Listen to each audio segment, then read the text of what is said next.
शलोम शलोम शलोम। प्रभु यीशु मसीह नासरी के नाम में आज मैं ऐसी बात की ओर आपका ध्यान दिलाना चाहता हूं जिसमें बहुत से प्रश्न हैं। ऐसे प्रश्न जो मनुष्य के विचार के अनुसार हैं, सांसारिकता के हैं, संसार की बुद्धि के अनुसार हैं। तो उसके लिए हमें बहुत पहले जाना पड़ेगा और उस हिस्से को देखना है जो उत्पत्ति 25 से 28 के बीच में है। और ये कहानी इज़ाक और रबैका की है, जहां से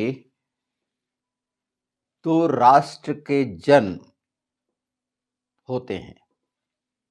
वो दो राष्ट्र, एक इज़राइल और एक गैर इज़राइल। रबैका के दो पुत्र एसाव और याकूब, जहां पर एसाव ने अपने अधिकार को बेचा मसूर की दाल के कारण, क्योंकि ये बहुत मुख्य है, अधिकार बेचा जाना। ये हम में से प्रत्येक के लिए है। और अगर हम मानते हैं कि हम आत्मिक इज़राइल हैं, तो उसके लिए याकूब को क्या क्या करना पड़ा वो आपको करना है, क्योंकि यह आत्मिक लड़ाई है। और उसकी मुख्य वजह है इज़ाक का अंधा होना और बूढ़ा होना, अर्थात माँ बाप का बूढ़ा होना और अंधा होना। यहां मैं सांसारिक माँ बाप की बात नहीं कर रहा हूं। हमारे आत्मिक जन्म के लिए जो जिम्मेदार हैं, जैसे अब्राहम सबका आत्मिक पिता कहलाया, सारा सबकी माता कहलाई, रबैका भी उन चार कुलों की माता कहलाई। ये पीढ़ियों की बात भी है। पर इसमें एक सुंदर हिस्सा है, इज़ाक, रबैका और एलिएज़ेर का, जो पिता पुत्र पवित्र आत्मा को दिखाता है जब विवाह का समय था। इस कहानी को ध्यान से सुनते जाइए, पूरी बात समझ में आते चले जाएगी। कि पहली बार वो कुएं पे पानी भरने गई, पूरे यहूदी ग्रंथों में ये पाया जाता है, और पानी ऊपर आ गया। हमारी आत्मिक दृष्टि से जब हम जाते हैं पानी के पास, वचन के पास, ये मैं छोटे छोटे संक्षेप में बताने की कोशिश कर रहा हूं, जिस पर ध्यान दें, क्योंकि पवित्र आत्मा ऐसा चाहते हैं। और अगर सिर्फ मैं इसी विषय पे बोलता रहूं तो खत्म नहीं होगा। इसमें इतनी बातें हैं जो पूरी की पूरी बातें संसार में पाई जाने वाली ये 3 अध्याय में पाई जाती हैं। तो जिनके अगवे अंधे हैं, देखकर फैसला करते हैं। इज़ाक क्या करता था? रोएदार है उसका बेटा इज़ाक, एसाव, उसका मतलब ही ये निकलता है। तो उससे वो पहचानता था, और शिकारी था एसाव। पर याकूब शिक्षा पा रहा था, और लोगों का कहना है याकूब ने धोखा दिया, वो धोखेबाज है। बिल्कुल कह सकते हैं। पर जहां अधिकार बेचा गया हो वहां धोखे की क्या बात। जहां बाप अंधा हो, जिसे फैसला लेने की काबिलियत ना हो, जिसका बेटा, जिससे वो बहुत प्यार करता है, एसाव, 2 हित्ती औरतों से शादी किया हो। हित्ती का मतलब आतंकी, आतंक। और जिसने इस्माइल की बेटी से शादी किया हो, जो कहीं से भी अपने बाप के लिए ईमानदार आज्ञाकारी ना रहा हो, यानी ये दोनों बाप बेटों को देखिए, और याकूब जो उससे भागता फिर रहा था और भागा था। और एक कहानी पूरी वो रेचल और लिया की है, जहां से ये 12 गोत्र, पर जब वह वापस होते हैं पूरे परिवार के साथ,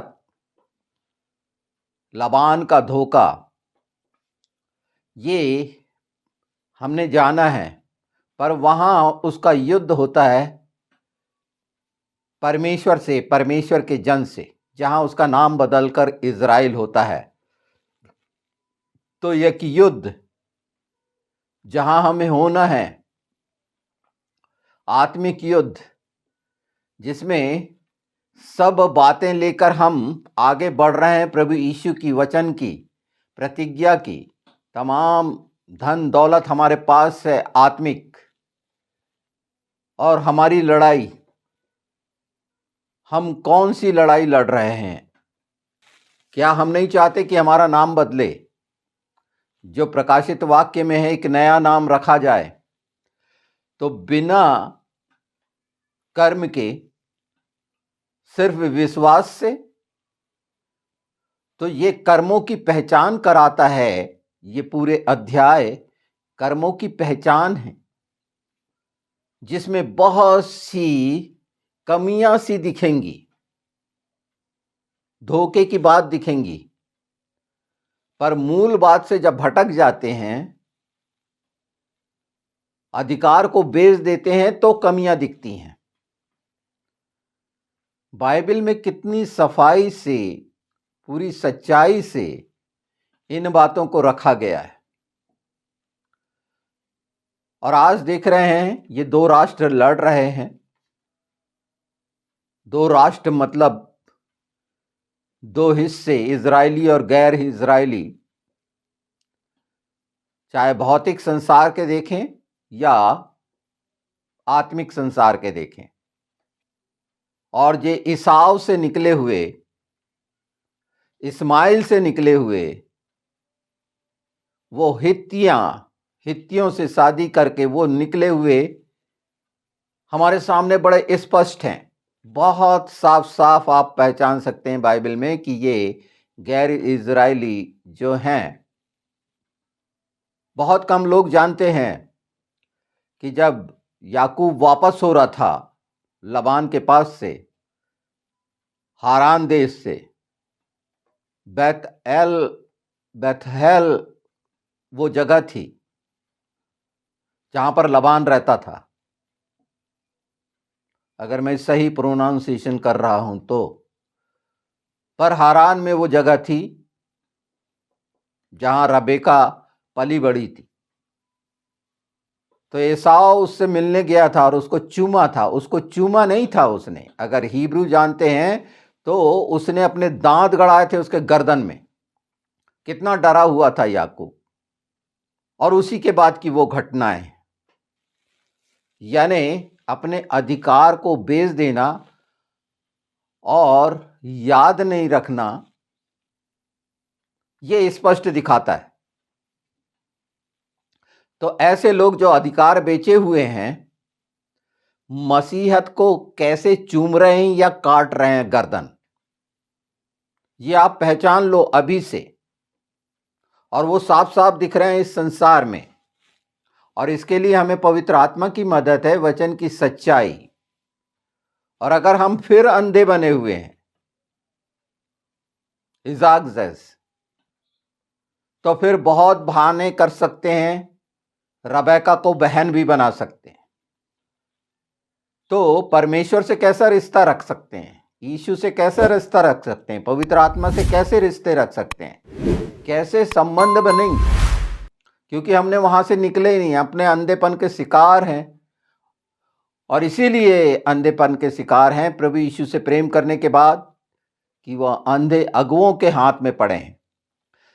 इसलिए हम सब की व्यक्तिगत जवाबदारी है कि इन बातों को जो पवित्र शास्त्र में लिखी हुई है उसको ध्यान से पढ़ें, समझें, मदद मांगें।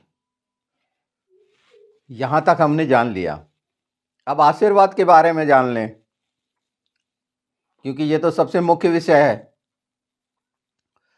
तमाम आशीषें दे दी इसहाक ने याकूब को। परमेश्वर ने जो आशीषों के विषय में रखा है, आशीर्वाद के विषय में रखा है, जीवित वचन की, वो फलीभूत होती हैं। ये कब होता है इस पे जाएंगे। पर जब एसाव पहुंचा इसहाक के पास, तो अपने बाप के पास रोना पीटना करता रहा। अब एक ही बात बची थी। तो जो बात कही गई कि जब याकूब वर्चस्व खो देगा, देखिए अधिकार, वर्चस्व जो ठहराया गया है, अब्राहम से लेकर चला आ रहा है, वो वर्चस्व, वो अधिकार, वो वाचाएं, वो प्रतिज्ञाएं जो हम लगातार सुनते हैं। तो वर्चस्व खो देना, आत्मिक वर्चस्व खो देना, तो एसाव उस पर प्रबल होगा। और ये घटनाएं बार बार इज़राइल में घटित हुई। जब जब उनने वर्चस्व खोया, वर्चस्व खोने का मतलब अनाज्ञाकारी हुए, एलोहिम के विरोध में हुए। और ये दूसरा जो गैर इजरायली एसाव है, जिसमें सब इंक्लूडेड हैं, ये इस्माइल वगैरह सब, वो आज हम देखते हैं कि सब विरोध में खड़े होते हैं और डरते भी हैं और समझौता भी करते हैं। जब जब इजराइल, ये भौतिक इजराइल, वर्चस्व खोएगा, वर्चस्व से मतलब वो अधिकार जो मिले हैं परमेश्वर के वचन की सच्चाई के, एसाव के द्वारा हारेंगे ही, इस्माइल के द्वारा हारेंगे ही। हालांकि ये इस्माइल के लिए नहीं कहा गया है, पर इस्माइल से कनेक्टेड एसाव इसीलिए है कि उसने उसकी बेटी से शादी की। वो दो हित्ती औरतें, हित्ती का मतलब हिब्रू के अनुसार आतंक होता है, उससे शादी की। और इसमें जैसे लगातार पढ़ते जाएंगे 25 के बाद और 33 के आसपास में अध्याय में एसाव मिलता है। और उसके पहले वो जो अपनी तलवार के बल पर, और आज भी तलवार के बल पर अधिकार जमाने की चेष्टा करता है लगातार, पर इस बात को भूल जाता है कि जब तक याकूब अर्थात आज का इज़राइल वर्चस्व नहीं खोएगा, उन आदर्श को जो परमेश्वर ने ठहराए हैं उसमें बना रहेगा, ये कभी प्रबल नहीं हो सकते। सिर्फ और सिर्फ एक वजह है गैर इजराइलियों की प्रबल होने की, कि इजराइल वर्चस्व खोए, उन बातों को नज़रअंदाज करे और मिक्सअप हो जाए संसार के रीति रिवाजों में। जब जब ऐसा करेंगे ये, और जब जब इन्होंने ऐसा किया, इतिहास पूरा गवाह है 1800 साल का। और उसकी वजह है कि इनने परमेश्वर को शर्मिंदा किए, वाचा को शर्मिंदा किए, परमेश्वर के ठहराए हुए प्रतिज्ञा के लोगों को शर्मिंदा किए।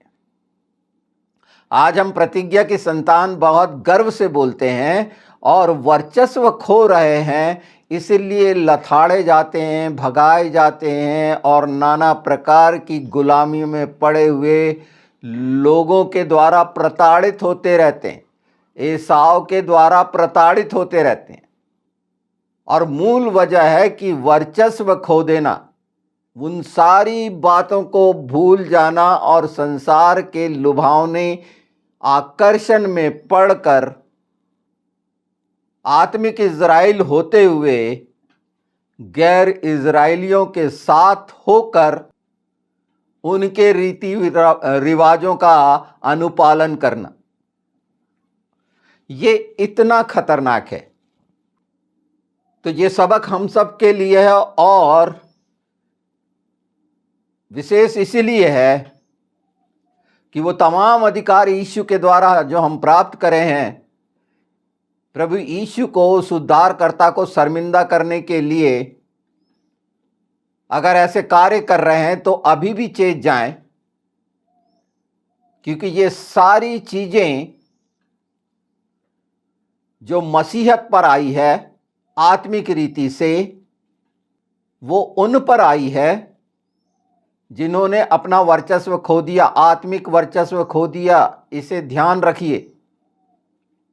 अगर इसे ध्यान नहीं रखे तो खुद ही आशीष को ठोकर मारे और बोले कि अनुग्रह हो, तो कैसे?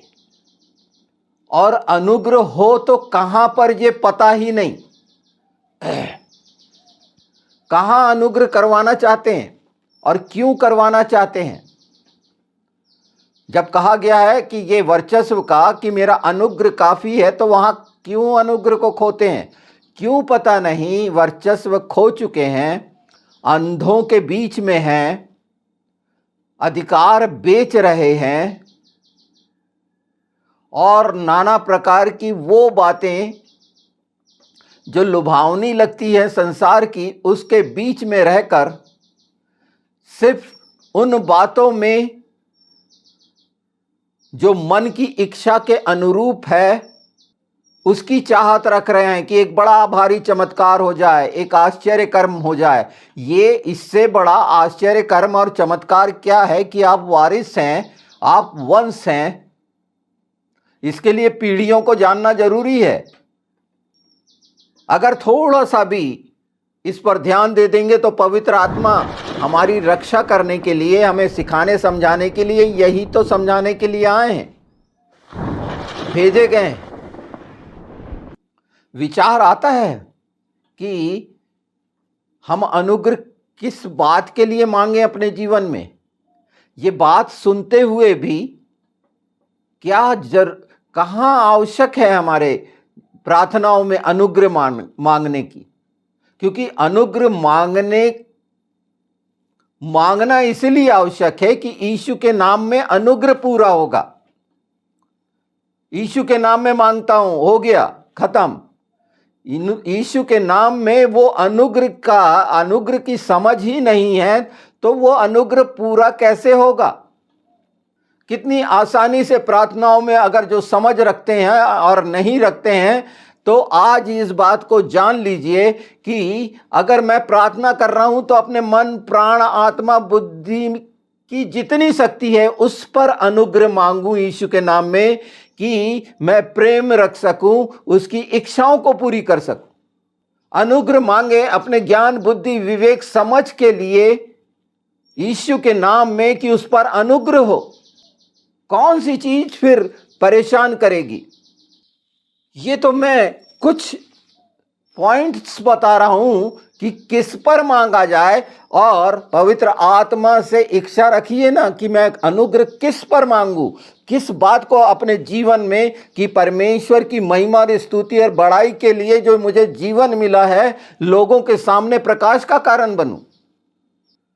यीशु के नाम में ये हो जाए, वो हो जाए, चंगा हो जाऊं, मुझे ये हो जाए, वो ठीक है, पर अनुग्रह की समझ नहीं। तो अनुग्रह के द्वारा ही तो प्रभु यीशु अर्थात वचन देधारी हुआ। आपके जीवन में अनुग्रह के द्वारा ही वचन देधारी होगा। वो बातों की समझ पवित्र आत्मा के द्वारा जो अभी मिल रही है, वर्चस्व खो देने के बाद इन बातों की समझ नहीं है, फिर हम हाथ पैर मारते रहेंगे, अंधों जैसे मांगते रहेंगे और मिलेगा नहीं। उसका जवाब है कि तुम मांगते और मिलता क्यों नहीं है? कि उस पर अनुग्रह हुआ ही नहीं, क्योंकि हमने अनुग्रह पर ध्यान दिया ही नहीं। वर्चस्व और वारिस और वंश होने को पहचाने और उसमें दृढ़ रहने के लिए हमें वचन दिया गया है कि इन बातों को समझें। उन चीज़ों को गलत ठहराने की जगह व्यक्तिगत मैं देखूं कि मैं किसके हाथ में पड़ा हुआ हूं और क्या क्या कर रहा हूं। सब कोई बोलते हैं कि उसने मुझे धोखा दिया, उसने मुझे धोखा दिया, खुद ने भी कईयों को धोखे दिए। सबके मुंह से सुनेंगे आप ये। क्यों? ये गैर इजरायली होना है ये। और जब गैर इजरायली होंगे तो निश्चित एसाव इस्माइल पर हावी होंगे, इस तरह से हावी होंगे कि खदेड़े जाएंगे। और खदेड़े जा रहे हैं। मसीहत कई जगह खदेड़ी जा रही है, ये हम सब जानते हैं। और मूल चीज़ें क्यों हमारे जीवन से विलुप्त हो रही हैं, और उसकी वजह है कि हमारा ध्यान संसार के आकर्षण में फंसा हुआ है। हमने वर्चस्व खो दिया है। तो हर बार, हर दिन, हर क्षण हमारे पास रखा हुआ है कि इस बात को पहचान लें कि पिता पुत्र पवित्र आत्मा के साथ रहना क्या है। वो अंधा बहरा नहीं है। जब प्रेरितों के काम में साफ कहा गया है कि धर्मी का ही स्वर्ग के राज में प्रवेश कठिन है, हम उसकी धार्मिकता में कहलाते हैं, धार्मिकता में हैं, यीशु की धार्मिकता में हैं, धार्मिकता की झिलिम पहने हुए हैं, उद्धार का टोप पहने हुए हैं, और उद्धार ही को नहीं पहचान रहे, उसकी रक्षा करने के लिए कहीं पर भी सोच विचार नहीं है, तो वर्चस्व बेचेंगे ही। शिक्षा अगर फरीसियों जैसी है कि खतना कराओ इनका, तो वो पसंद आ जाएगा, शरीर का खतना, कि नहीं मैं इजरायली हूँ।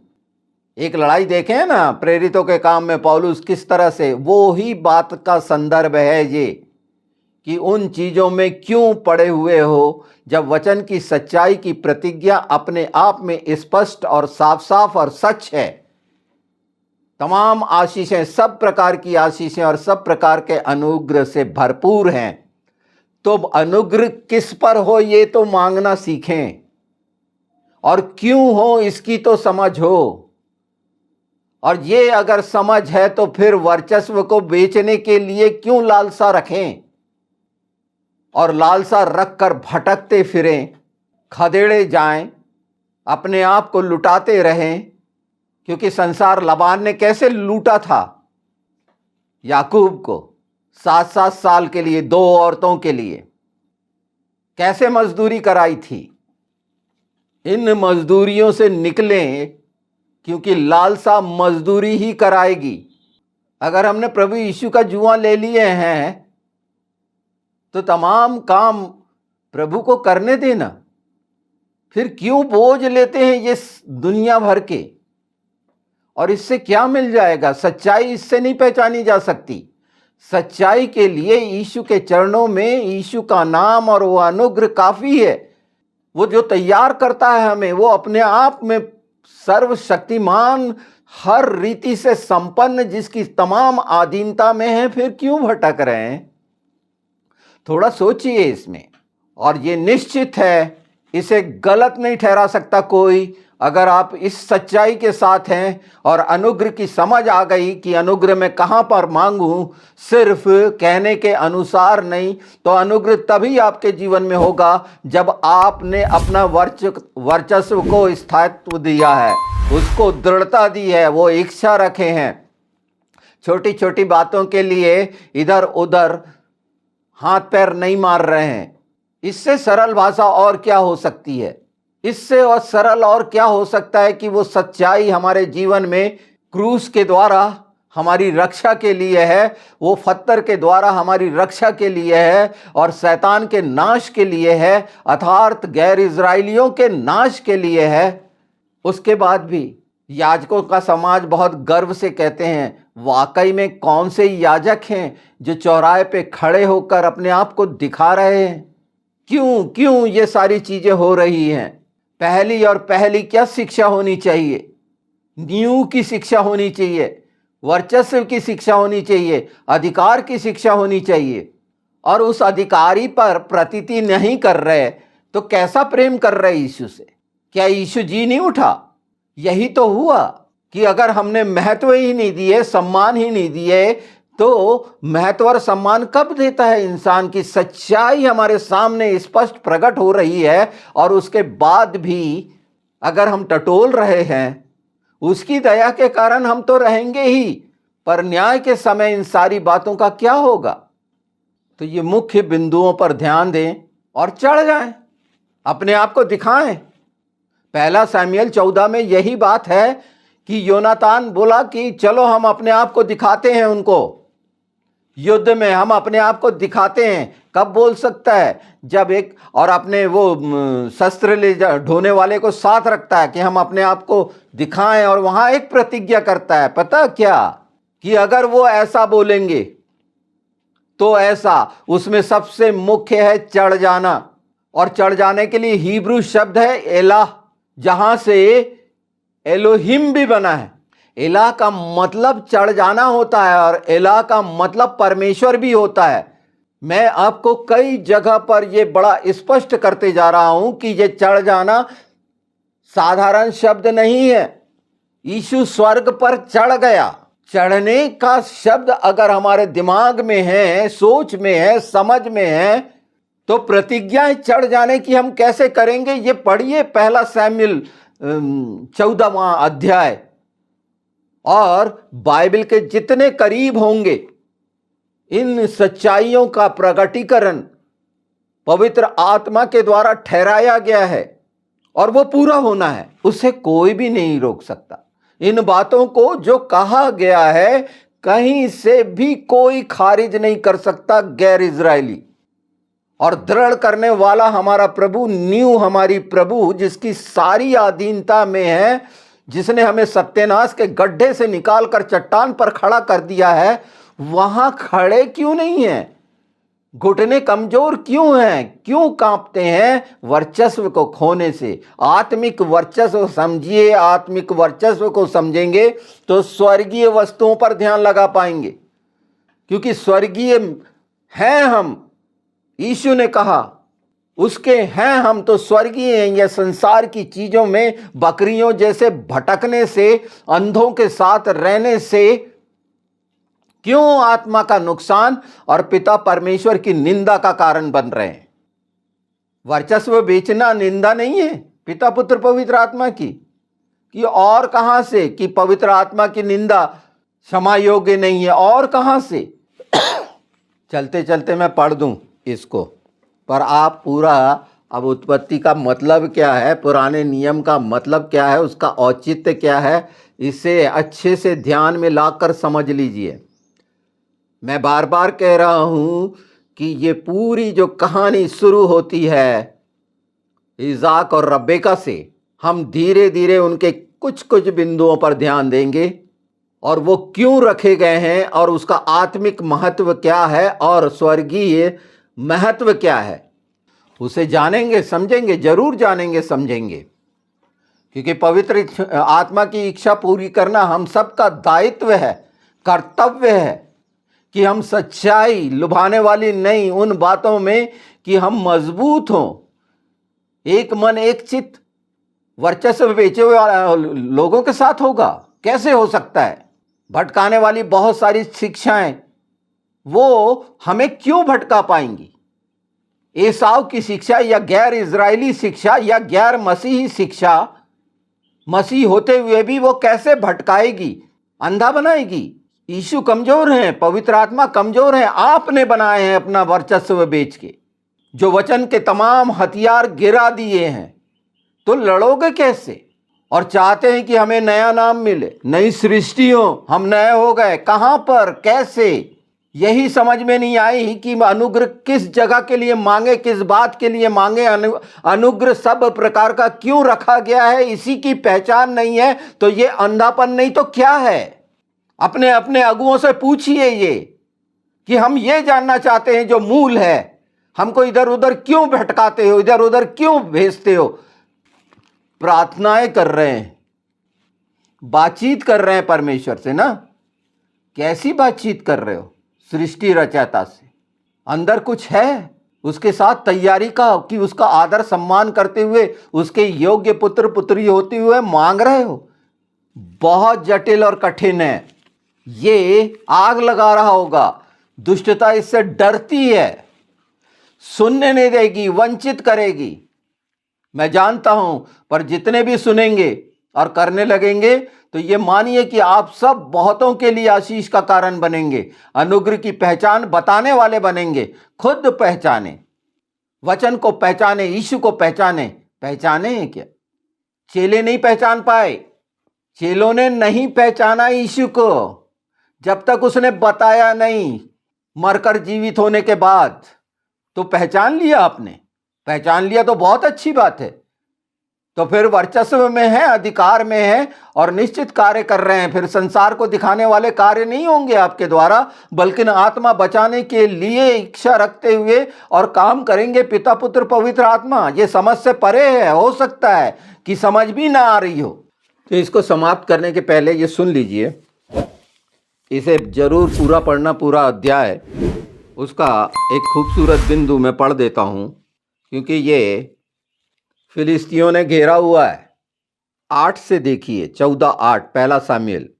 योनातान ने कहा, सुन, हम उन मनुष्यों के पास जाकर अपने को उन्हें दिखाएं। पास जाकर, दूर दूर नहीं, पास जाकर दिखाने की क्षमता, वो साहस, आत्मिक साहस, पास जाकर दिखाएं। यदि वह हमसे यूं कहें, इन बातों पर ध्यान रखिए, यदि वो हमसे ये कहते हैं कि हमारे आने तक ठहरे रहो, तब तो हम उसी स्थान पर खड़े रहें। ये बात किस बात पर ध्यान रखकर कही जा रही है? विश्वास पर, यहोवा पर विश्वास पर ध्यान दीजिए। ये अंदाज नहीं चल रहा है, यहां परमेश्वर काम कर रहा है। जैसे दाऊद ने बोला था, जिसे तूने ललकारा है मैं उसकी ओर से आता हूं। किसकी ओर से गया था? यहोवा की ओर से। आप किसकी ओर से जा रहे हैं? यीशु की ओर से जा रहे हैं। क्या सचमुच में यीशु की ओर से जा रहे हैं या अपने तामझाम लेकर जा रहे हैं, अपनी ए से जेड तक सुरक्षा में जा रहे हैं? इनको पहचान लीजिए। ये संसार से भयभीत भेड़ियों को पहचानिए। इन शब्दों से पहचानिए पवित्र शास्त्र के, कि आप ये दृढ़ता से सोच सकते हैं, बोल सकते हैं। कब बोलेंगे? वचन सिखाएगा, पवित्र आत्मा सिखाएंगे, तब हम बोलेंगे। वहां सिखाया जा रहा है, बताया जा रहा है, और वो कह रहा है योनातान, और उनके पास ना चढ़ें। फिर ना चढ़ें, अगर उनने ऐसा बोल दिया है तो ये हम समझ लें कि नहीं, परमेश्वर का हाथ नहीं है। परंतु यदि वो यह कहें कि हमारे पास चढ़ आओ, तो हम यह जानकर चढ़ें कि यहोवा ने उन्हें हमारे हाथ में कर दे, उन्हें हमारे हाथ में कर देगा। हमारे लिए यही चिन्ह हो। ये एक चिन्ह पर्याप्त है तमाम लड़ाइयों के लिए, आत्मिक लड़ाइयों के लिए। परमेश्वर क्या कहता है सुने। वो सुनाएगा उन लोगों से कि अपना ही निर्णय कर लें कि नहीं, ऐसा करना है और ऐसा करना है और वो करना है, और इतने उपास रखकर ये प्रार्थना करनी है और वो प्रार्थना करनी है। वहां ये पहचान क्यों नहीं? अगर सताव है तो वहां के लिए ये पहचान क्यों नहीं? इसका फैसला आप करेंगे। आप अगर अंधे बने रहेंगे तो आसपास की वो चीजों को होते हुए देखेंगे, सिर्फ कि चर्च तोड़े जा रहे हैं। अरे चर्च आप हैं, आप तोड़े जा रहे हैं क्या? अगर वर्चस्व खत्म तो आप टूटे क्या, बिखरे हैं, चकनाचूर हैं। और इसीलिए अनुग्रह काफी है। इन बातों को समझें, अपने आप को तैयार करें। हो सकता है कि कई बातें नहीं आएंगी समझ में, इतनी सरल बात भी नहीं समझ में आएगी, क्योंकि कोई रोक रहा है कि मैंने वर्चस्व तो नहीं खो दिया। तो अपने कामों से देखिए और पहचानिए और इन वचनों को जानिए कि चढ़ जाना ऐसा ही शब्द नहीं है। मैंने बता दिया कि एक अलफ लामे हे से है और एक आइन लामेद और हे से है, और इसका मतलब इतना आसान समझ लेंगे। जब तक वो समझ ना दे, ऊपर चढ़ना, सीढ़ी पे चढ़ना, चढ़ते उतरते वो देखना, उसमें लिखा हुआ है कि याकूब देख रहा था चढ़ते, एस्केंड, तो चढ़ जाना, एक्टिवली हो जाना है, उसके साथ हो जाना है, परमेश्वर के साथ हो जाना है, एला, यीशु के नाम में। और एक नई तैयारी जो अंतिम समय के लिए आवश्यक है। तो पहचानिए गैर इस्राएलियों के वो तमाम कारनामे आपके सामने दिख रहे हैं युद्ध की शक्ल में। और याद रखिए कि जब जब वर्चस्व खोएगा इजराइल, भौतिक तरीके से आप देखेंगे संसार में, और आत्मिक तरीके से आपको दिखाएंगे पवित्र आत्मा यीशु के नाम में।